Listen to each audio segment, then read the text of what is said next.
அண்மை செய்தி.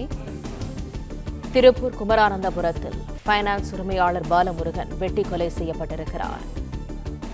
இந்த படுகொலை சம்பவம் தொடர்பாக திருப்பூர் வடக்கு போலீசார் விசாரணை மேற்கொண்டு வருகின்றனர்.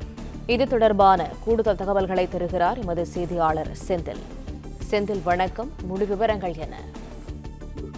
திருப்பூர் குமரானந்தபுரத்தில் பைனான்ஸ் அதிபர் பாலமுருகன் வெட்டி படுகொலை செய்யப்பட்டுள்ளார். இந்த சம்பவம் தொடர்பாக திருப்பூர் வடக்கு போலீசார் தற்போது சம்பவ இடத்தில் விசாரணை மேற்கொண்டு வருகின்றனர். திருப்பூர் குமரானந்தபுரம் பகுதியைச் சேர்ந்தவர் பாலமுருகன். இவர் தனது நண்பர்களுடன் இணைந்து பைனான்ஸ் தொழிலை செய்து வருகிறார். இவர் இந்து முன்னணி நிர்வாகியாக இருப்பதாகவும் கூறப்படுகிறது. இந்நிலையில் பாலமுருகனுக்கு கடந்த 6 மாதங்களுக்கு முன்பு திருமணமாகியுள்ளது.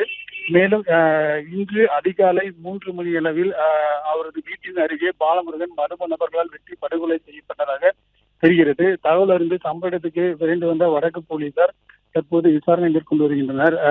அவரது பைனான்ஸ் துறையில் ஏதேனும் தொழில் போட்டியுள்ளதா அல்லது கட்சி நிர்வாகிகளிடையே ஏதேனும் தகராறா என்பது குறித்து பல்வேறு கோணங்களில் விசாரித்து வருகின்றனர்.